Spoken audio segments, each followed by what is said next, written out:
어느 해안가에 투신 자살로 유명한 곳이 있었어요. 경치가 너무 아름다운 곳이었는데 그 높은 절벽에서 그 아름다움만 감상을 해야 되는데 거기서 그냥 이렇게 자살하는 사람들이 많이 있었어요.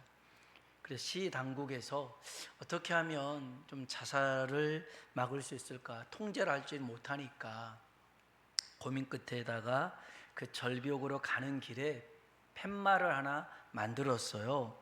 다시 한번 생각해 보세요. 이거 했어요. 뭐라고요? 다시 한번 생각해 보세요 라고 팻말을 만들어 놨어요. 그러던 어느 날 한 젊은이가 아주 고뇌에 찬 얼굴로 고개를 푹 숙인 채 절벽을 올라가고 있었어요. 근데 이 젊은이는 너무 골똘히 생각하는 바람에 팻말을 보지 못하고 지나쳤어요. 절벽 위에서 수시간 동안 생각에 잠겼어요. 그리고 결심했어요. 그래, 이대로 죽을 수는 없어. 다시 용기를 내어 살아보자 하고 절벽을 내려오는 길에 아까 못 봤던 팻말을 보게 됐어요. 다시 한번 생각해 보세요. 이걸 먼저 봐야 되는데 내려오면서 봐가지고 다시 한번 생각해 보세요 하니까 다시 올라갔어요. 여러분, 인생은 타이밍이에요. 이게 잘 봤으면 살 수 있는데 잘못 보면 큰일 날 수 있는 거잖아요. 오늘 이 시간에 하나님께서 이 시간 이 자리에 우리를 불러주신 이유가 있는 줄로 믿습니다. 그래서 예배 가운데 말씀 가운데 하나님이 내게 말씀하시는 그 음성을 들을 수 있기를 축복합니다. 마태복음 21장부터 26장까지는요 예수님께서 십자가에 죽기 전 마지막 한 주간의 사역이 나와요. 고난주간이라고 합니다. 예수님의 공생의 모든 사역이 다 중요합니다. 다 하나님의 뜻을 이루는 시간이었는데요, 이 공생의 사역, 이 3년 반 동안 했던 이 사역의 핵심을 말하려고 한다면 바로 고난주간의 행적입니다. 그래서 예수님이 어떤 분이신가 그것을 정확히 하려면 이 고난주간을 살펴보면 되는데요, 예수님이 하신 일이 있고요, 하셨던 말씀을 우리가 묵상하고 되새기는 시간이 됐으면 좋겠어요. 고난주간의 시작은 뭐였냐면 예수님이 성전에 들어가셨어요. 들어가셔서 그 강도의 소굴이 되어버린 성전을 깨끗하게 하셨죠. 왜냐하면 성전에서 막 장사치들이 소 팔고 양 팔고 비둘기 팔고 막 이런 사람들이 잔뜩 있었거든요. 성전은 그런 곳이 아니야 라고 하면서 이 사람들 돈 바꾸고 하는 사람 다 쫓아냈어요. 그러면서 성전의 기능을 간단 명료하게 말씀하셨어요. 한번 따라 합시다. 내 집은 기도하는 집이라. 아멘. 여러분, 성전은 기도하는 곳인 줄로 믿습니다. 기도가 없는 곳은 성전이 아닙니다. 기도하지 않고 회의합니다. 기도하지 않고 모임을 갖습니다. 기도하지 않고 봉사활동을 하고요, 기도하지 않고 구제를 한다면 그것은 성전이 아닙니다. 예배당이 아닙니다. 여러분, 성전이 성전되게 하는 것, 교회가 교회되게 하는 것, 예배를 예배되게 하는 것이 기도인 줄로 믿습니다. 그리고 주님이 두 번째 하신 일이 있습니다. 길가에 있는 한 무화과 나무에게 하신 일이었는데요, 잎이 무성한 나무였습니다. 혹시 먹을 게 있나 싶어 갔더니 먹을 게 없어요. 잎사귀 뿐입니다. 열매가 없었어요. 그럼 여러분, 열매가 없으면 어떻게 해야 돼요? 그냥 지나가면 되잖아요, 가던 길. 그런데 주님이 이상한 의외의 행동을 하시죠. 성경 한번 볼까요? 마태복음 21장입니다 18절로 19절 같이 한번 읽어볼까요? 이른 아침에 성으로 들어오실 때에 시장하신지라 길가에서 한 무화과 나무를 보시고 그리로 가사 잎사귀 밖에 아무것도 찾지 못하시고 나무에게 이르시되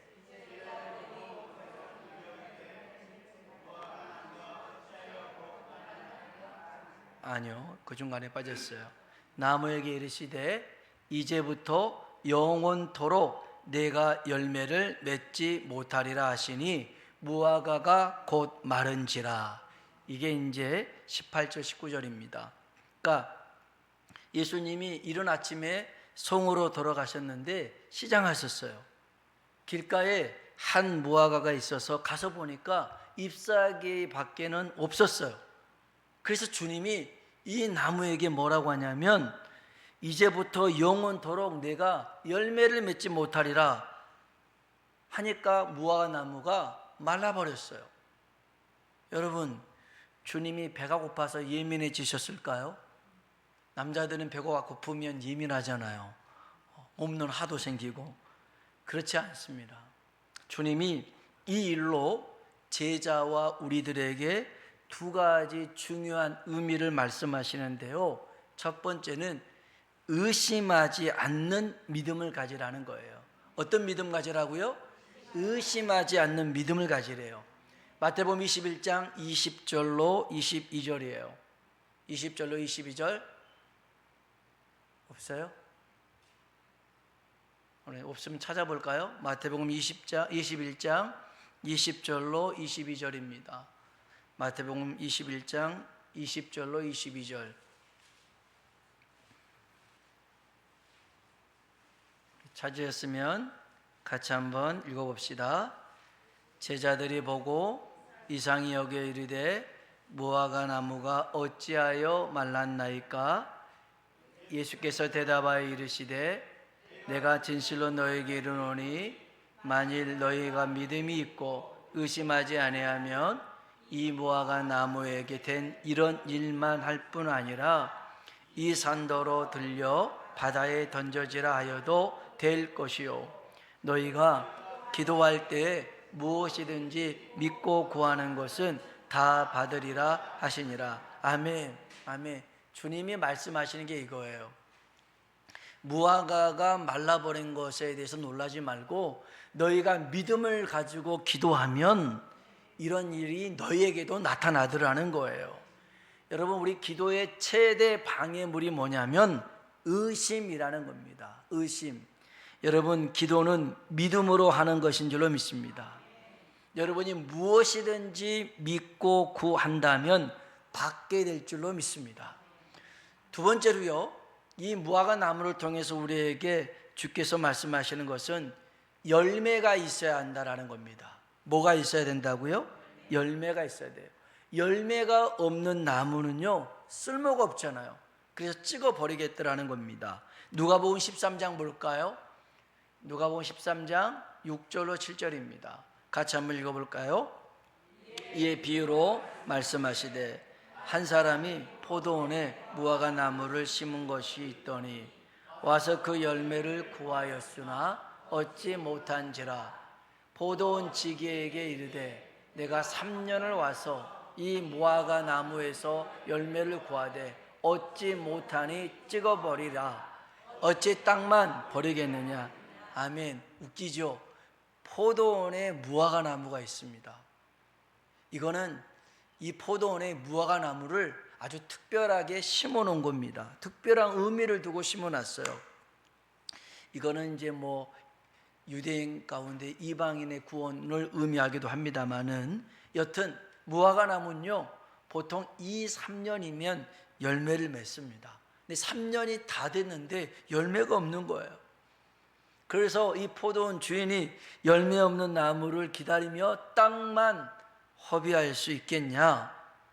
그래서 베버리라는 겁니다. 여러분, 열매가 있어야 됩니다. 열매 맺는 신앙이 되길 주의 이름으로 축복합니다. 열매 맺는 신앙이 될 때 우리가 하나님 앞에 영광이 되고 주님의 제자가 된다 말씀하시죠.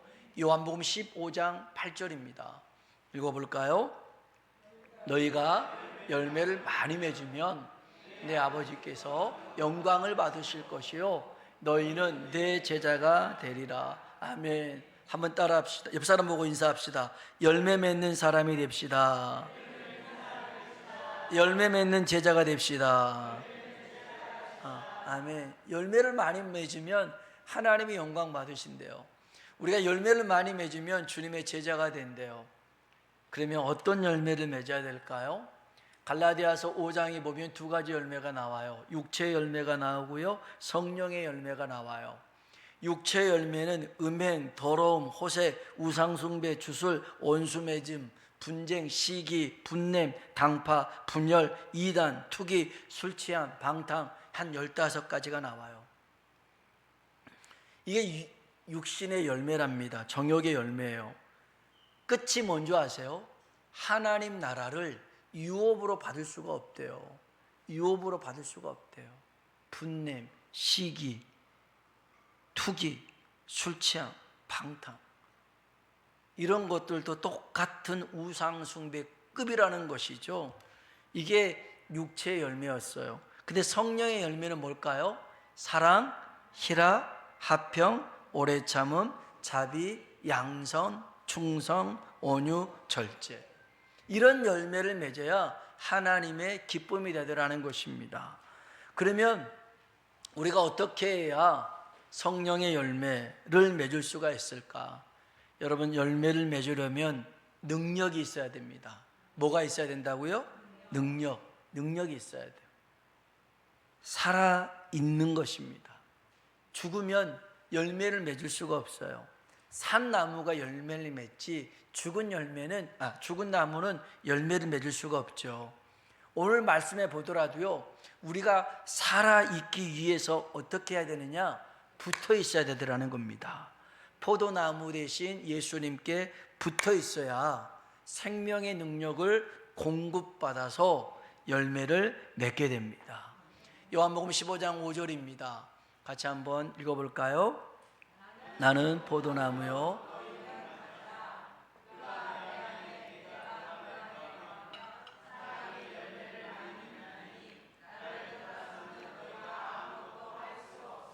아멘. 나는 포도나무요, 너희는 가지라. 그가 내 안에, 내가 그 안에 거하면 사람이 뭘 많이 맺어요?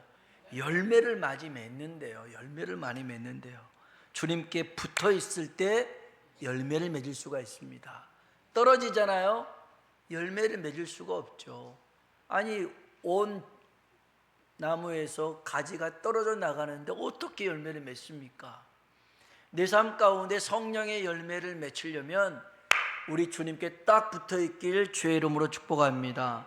또한 주님은 생명의 능력을 공급받는 방법으로 또 한 가지를 말씀하셨는데요, 그거는 성령의 권능을 받는 겁니다. 사도행전 1장 8절입니다. 읽어볼까요? 오직 성령이 너에게 임하시면 너희가 권능을 받고 예루살렘과 온 유대와 사마리아와 땅끝까지 이르러 내 증인이 되리라 하시니라. 아멘, 아멘.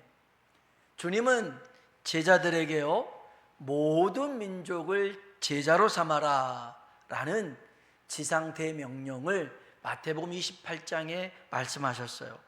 그런데 이게 제자들의 힘과 능력으로 할 수 없다는 것을 아셨죠.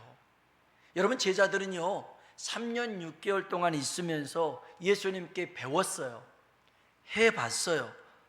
그런데도 할 수 없어요. 제자들의 힘과 능력으로는 안 되는 거라는 것이죠. 하나님은요 바벨론 포로에서 돌아온 스룹바벨, 유대인의 지도자였어요. 총독이었거든요. 그에게 이런 말씀하셔요. 네 힘으로는 성전 건축할 수가 없다. 고레스가 가서 성전 건축하라 했거든요. 네 힘으로는 성전 건축할 수 없다. 하지만 하나님의 신 성령이 함께하면 능히 가능하다. 할렐루야. 스가랴 4장 6절입니다. 같이 한번 읽어볼까요? 그가 내게 대답하여 이르시 여호와께서 스룹바벨에게 하신 말씀이 이러하니라. 말씀하시되 이는 힘으로 되지 아니하며 능력으로 되지 아니하며 오직 나의 영으로 되느니라. 아멘. 힘으로 안 된대요.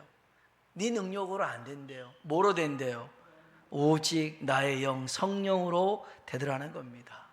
여러분, 성령의 권능이 임한 사람에게 어떤 일이 펼쳐지냐면 7절 볼까요? 스가랴 4장 7절입니다. 읽어봅시다. 큰 산아 내가 무엇이냐? 수룹바벨 앞에서 평지가 되리라. 그가 머릿돌을 내놓을 때에 무리가 외치기를 은총 은총이 그에게 있을지어다 하리라 하셨고. 아멘. 큰 산아, 큰 문제야. 네가 수룹바벨 앞에서 평지가 되리라. 여러분, 우리 앞에 있는 큰 산이 평지가 되길 주의 이름으로 축원합니다. 깊은 골짜기가 있다면 메워지는 역사가 있길 축원합니다. 이게 우리 힘으로 안 된다는 거예요. 성령의 권능이 우리에게 임할 때 되더라는 겁니다. 여러분, 우리가 하나님 일을 하려고 할 때에 성령이 함께 하시잖아요. 그러면 주변 사람들이 칭찬해 줍니다. 격려해 줍니다. 응원을 해 줍니다. 은총이 너에게 있을지어다. 은총이 너에게 있을지어다.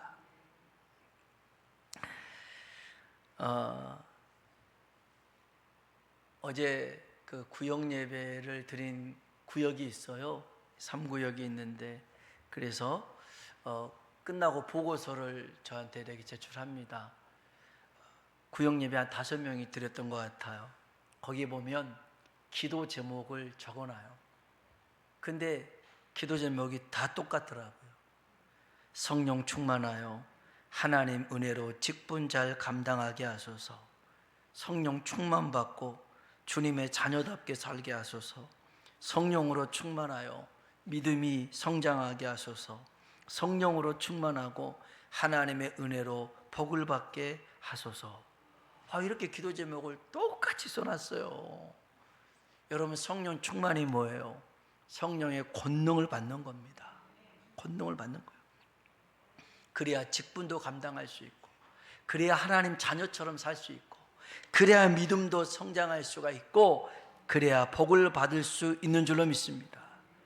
제가 그 보고서를 보면서 이야, 이분들이 성령의 능력을 아는 사람이구나.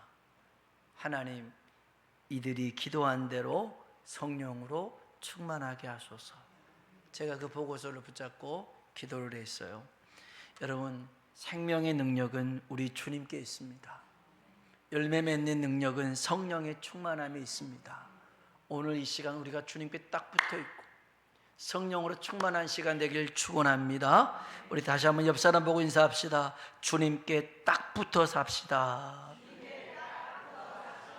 다시 한번요. 성령으로 충만합시다. 아멘. 여러분, 열매를 맺으려면 능력, 살아있는 능력이 있어야 되죠. 두 번째는요, 열매를 맺으려면 수고해야 됩니다. 뭘 해야 된다고요? 수고해야 돼요. 땀 흘려야 됩니다. 물고 씨를 뿌리는 사람은요, 기쁨으로 단을 거둔다는 말씀이 있어요. 시편 126편 5절 6절입니다. 읽어볼까요? 눈물을 흘리며 씨를 뿌리는 자는 기쁨으로 거두리로다.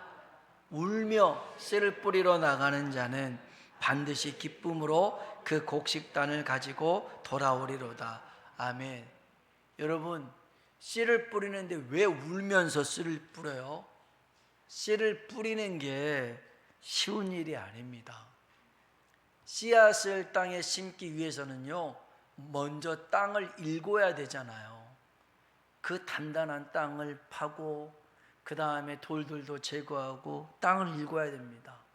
또 씨앗 뿌리면 끝이 아니잖아요. 물도 주고 거름도 줘야 됩니다.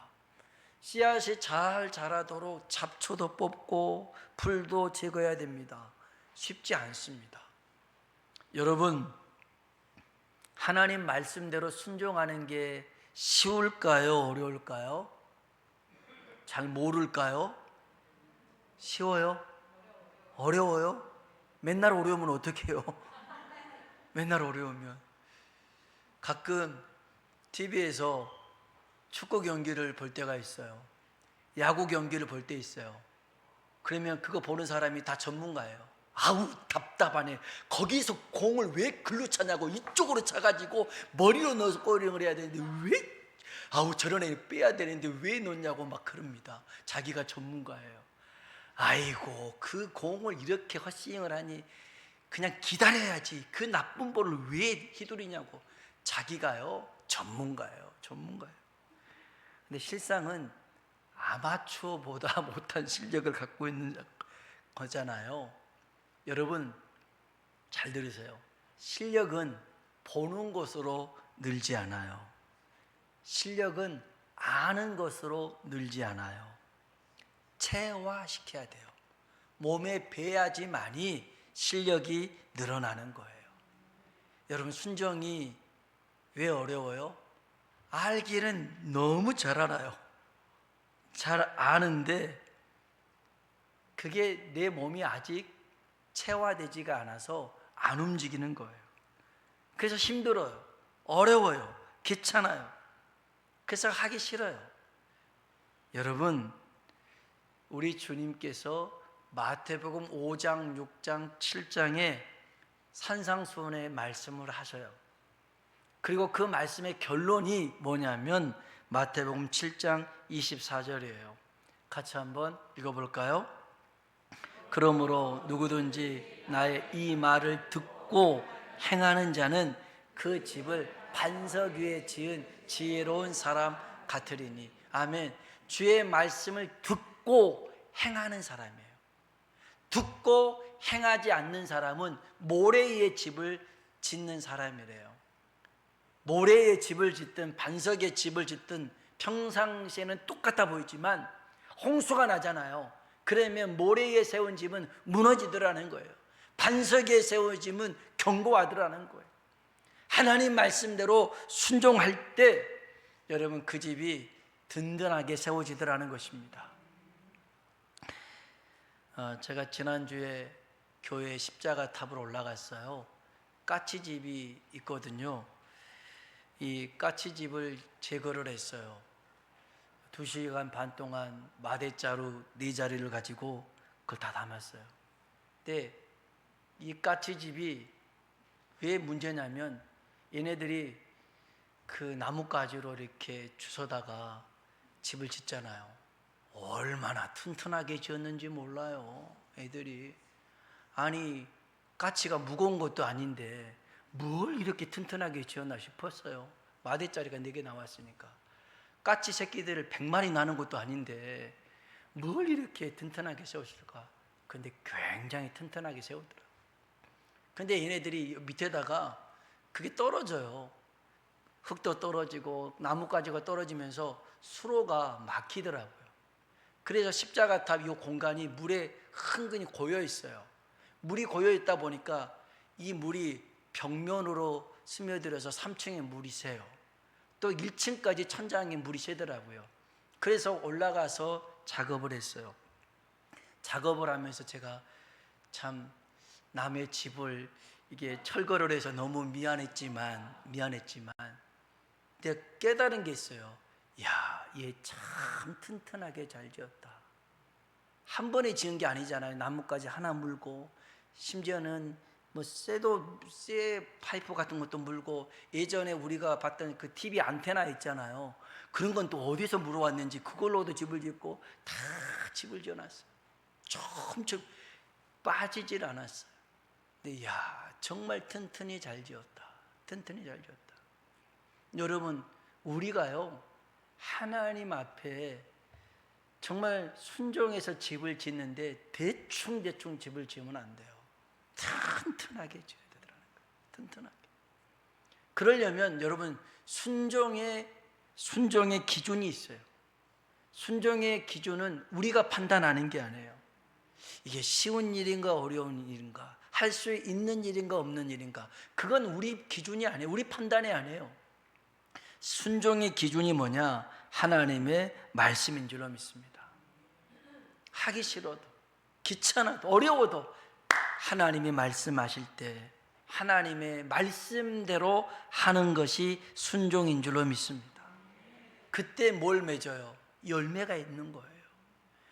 내가 순종을 머리로만 하니까 열매가 없는 거예요. 순종을 보는 것으로 하니까, 남의 간증 듣는 것으로 하니까 내 삶에는 열매가 없는 거예요. 오늘 우리 삶 속에 하나님의 말씀에 순종의 수고가 있어서 열매 맺는 우리가 되길 주의 이름으로 축복합니다. 여러분, 열매를 맺으려면 또 하나가 있습니다. 그것은요, 인내가 필요합니다. 뭐가 필요하다고요? 인내가 필요합니다. 능력이나 수고도 사실 우리가 하는 것처럼 보이지만 하나님 힘 주시니까 하는 일이잖아요. 인내는 더더욱 하나님의 영역입니다. 씨를 심습니다. 물을 줍니다. 이건 우리가 할 수 있어요. 그러나 그것을 자라나게 하신 분은 누구예요? 하나님이에요. 하나님 도움 없으면 자라날 수가 없어요. 고린도전서 3장 5절로 6절입니다. 같이 한번 읽어볼까요? 나는 심었고 아볼로는 물을 주었으되 오직 하나님께서 자라나게 하셨나니 그런즉 심는 이나 물 주는 이는 아무것도 아니로되 오직 자라나게 하시는 이는 하나님뿐이니라. 아멘. 아멘. 바울이 개척한 고린도 교회 후임으로 아볼로 목사님이 와서 목회를 하고 있었어요. 교회가 문제가 생겼어요. 교회에 파벌이 생겼네요. 개척 멤버인 바울파, 또 새로운 목사님 따르는 후임의 아볼로파가 이렇게 나눠져 있었어요. 서로 분쟁해요. 또 어떤 이들은 그 전에 보니까 나는 누구 파도 아니야, 나는 하나님 파야, 예수님 파도 있었고요. 그러니까 뭐 자기는 아무것도 아닌 사람은 나는 그냥 베드로 파야, 이렇게 한 사람도 있었어요. 그런데 여러분, 이렇게 교회 안에 파벌이 생기고 분쟁이 생긴 이유가 왜 그러느냐? 고린도전서 3장 3절로 5절입니다. 같이 한번 읽어봅시다. 너희는 아직 육신에 속한 자로다. 너희 가운데 시기와 분쟁이 있으니 어찌 육신에 속하여 사람을 따라 행함이 아니리요. 어떤 이는 말하되 나는 바울에게라 하고 다른 이는 나는 아볼로에게라 하니 너희가 육의 사람이 아니리요. 아볼로는 무엇이며 바울은 무엇이냐? 그들은 주께서 각각 주신 대로. 아멘. 아멘. 여러분, 바울이 뭐가 대단합니까?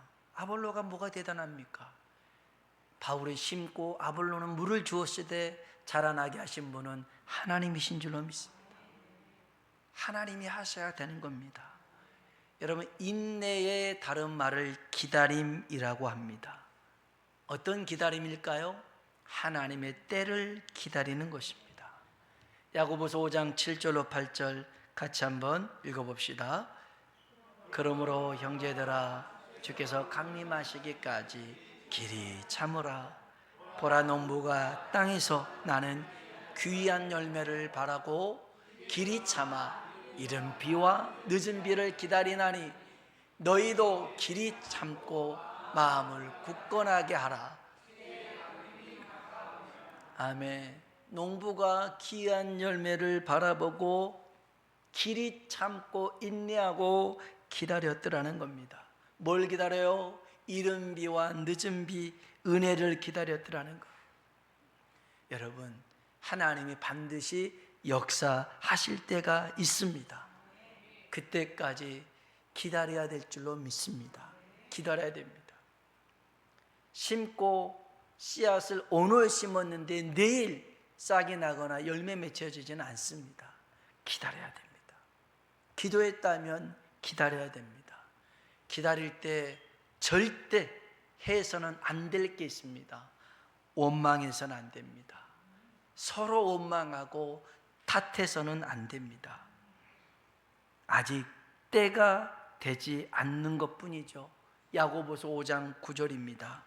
같이 한번 읽어볼까요? 형제들아, 서로 원망하지 말라.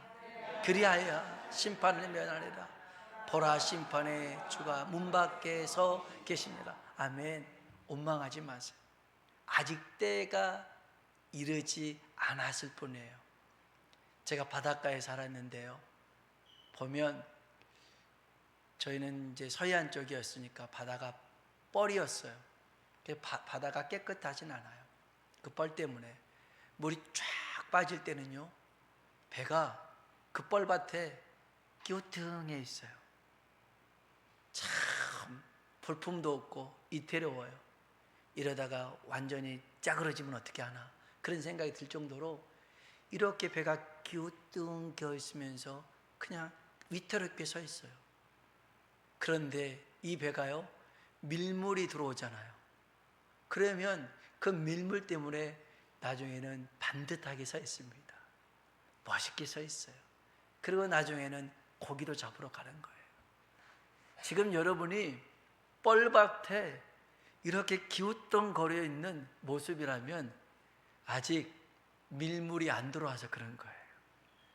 하나님이 그 밀물을 풀어오실 때가 있어요.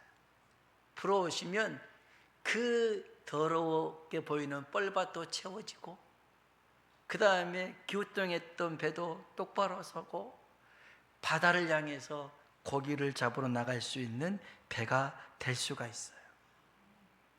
여러분, 그래서 성급하게 결정 짓지 마세요.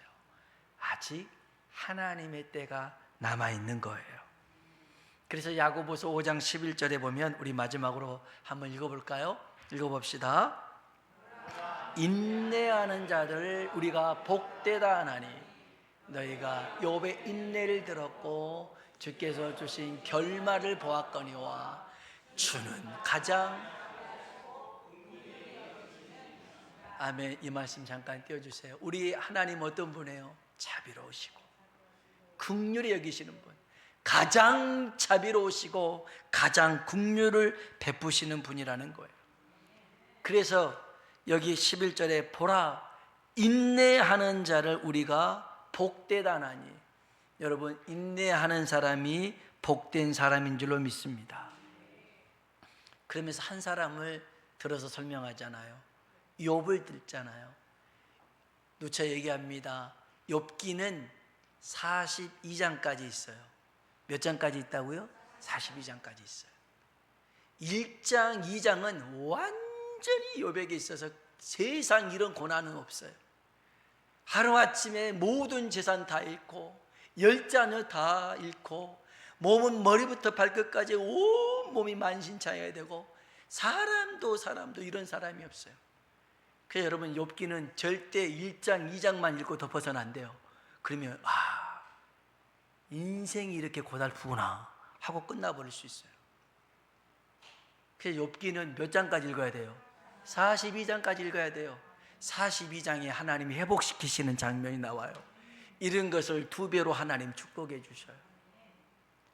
그 욥은요, 물론 그 중간에 힘든 경우도 있었고 상처받은 경우도 있었지만 끝까지 완주했어요. 끝까지 갔어요. 그랬더니 하나님이 복을 주시더라는 것입니다. 여러분, 아직 여러분의 인생에 어떤 사람은 욥기 1장을 지나가는 사람이 있고 2장을 겪고 있는 사람이 있고 3장, 7장 주변에 있는 친구들이 와가지고 개인한 말로 상처 주고 힘들게 하고, 야, 내 인생이 왜 이렇게 태어났을까, 그냥 죽어버리고 싶다, 이런 얘기들이 8장, 9장 계속 나올 수 있어요. 여러분이 지금 그 가정에 있을 수 있어요. 그래도 뭐 해야 돼요? 참고 기다려야 돼요. 그래서 몇 장까지 가야 돼요? 42장까지 가야 돼요. 그러면 하나님이 회복시키시고 복을 내리실 줄로 믿습니다. 기다리는 겁니다. 오늘 저와 여러분이 이처럼 열매 맺는 신앙이 되길 주님의 이름으로 축원합니다. 기도하겠습니다. 열매 맺는 신앙이 되기 위해서 우리가 기억해야 될 것이 있습니다. 3가지입니다. 능력이 있어야 됩니다. 그 능력은 주님께 붙어 있을 때 주어집니다. 성령의 충만함을 힘입을 때 능력이 주어집니다. 그리고 2번째, 수고해야 됩니다. 달리 말하면 순종해야 되는 거예요. 순종은 하나님이 말씀하신 그대로입니다. 힘들어도 하는 겁니다. 어려워도 하는 겁니다. 못할 일 시킨 거 아니에요. 감당할 수 있기에 우리에게 말씀하신 겁니다. 끝으로는 인내해야 됩니다. 언제까지요? 하나님이 역사하실 때까지. 내 인생이 뻘밭에서 기울어져 있는 배처럼 아무런 소망이 없어 보일다 할지라도 밀물이 들어오면 똑바로 서고, 그 기웃덩거렸던 배가 바다를 향해서 거침없이 달려가 고기를 잡듯이 하나님의 때가 되면 이렇게 회복의 역사가 일어나게 될 줄로 믿습니다. 그때까지 참고 인내하며 하나님의 은혜를 구하며 나아가는 우리가 되게 해달라고요. 우리 다 같이 주님이라 한번 부르고 기도하겠습니다. 주여